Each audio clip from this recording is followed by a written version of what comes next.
આજના મુખ્ય હેડલાઇન સમાચાર. ડુંગળી ઉત્પાદક ખેડૂતો માટે ખુશીના સમાચાર. સરકારે પ્રતિ કિલો ખરીદ કિંમતમાં કર્યો વધારો, જાણો નવા એમએસપી. સરકારે વર્ષ 2026-27માં 2 લાખ ટન ડુંગળી ખરીદીનો લક્ષ્ય નક્કી કર્યો છે. ગયા વર્ષે 2025-26માં 3 લાખ ટન ડુંગળી ખરીદી હતી. ખેડૂતોની આવક વધારવાના ઉદ્દેશ્યથી કેન્દ્ર સરકારે બફર સ્ટોક પ્રોગ્રામ અંતર્ગત ડુંગળીની ખરીદી કિંમતમાં વધારો કર્યો છે. સરકારે શનિવારે એટલે કે 13 જૂન 2026ના રોજ લઘુત્તમ સુનિશ્ચિત ખરીદી કિંમત પ્રતિ કિલો ₹15.80થી વધારીને ₹16.50 કિલો કરવાની જાહેરાત કરી છે. જોકે દેશના સૌથી મોટા ડુંગળીના ઉત્પાદક રાજ્ય મહારાષ્ટ્રમાં ખેડૂતો અત્યારે પ્રતિ કિલો ₹30 ખરીદી કિંમત કરવાની માંગ કરી રહ્યા છે. તેમનું કહેવું છે કે વધતા ઉત્પાદન ખર્ચની તુલનામાં લઘુત્તમ ખરીદી મૂલ્ય પૂરતું નથી.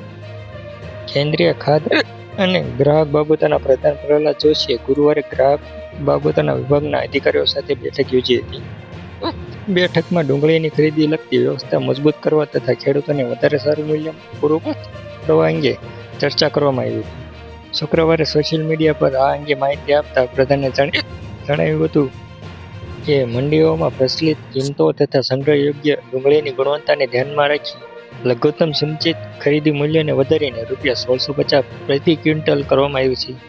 સરકારનું કહેવું છે કે ખરીદી કિંમત નક્કી કરવાની પ્રક્રિયામાં ફેરફાર કરવામાં આવી રહ્યા છે, જેથી તે બજારની પરિસ્થિતિ પ્રત્યે વધારે સંવેદનશીલ અને પ્રભાવી બની શકે.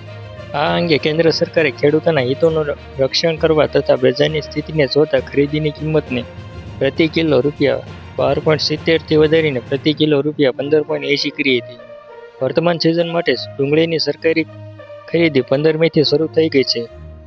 પ્રાઇસ સ્ટેબિલાઇઝેશન ફંડ અંતર્ગત તૈયારી કરવામાં આવી રહેલા બફર સ્ટોક માટે આ ખરીદી કરવામાં આવી રહી છે. સરકારે વર્ષ 2026-27માં 2 લાખ ટન ડુંગળી ખરીદવાનો લક્ષ્ય નક્કી કર્યો છે.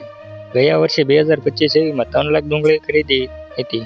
ખેડૂતોનું કહેવું છે કે national agriculture cooperation marketing foundation તથા નેશનલ કોઓપરેટિવ કન્ઝ્યુમર ફેડરેશન દ્વારા આશરે ₹1580 પ્રતિ ક્વિન્ટલ દરથી કરવામાં આવી રહેલી ખરીદી ખર્ચને પૂરા કરવા માટે પર્યાપ્ત નથી.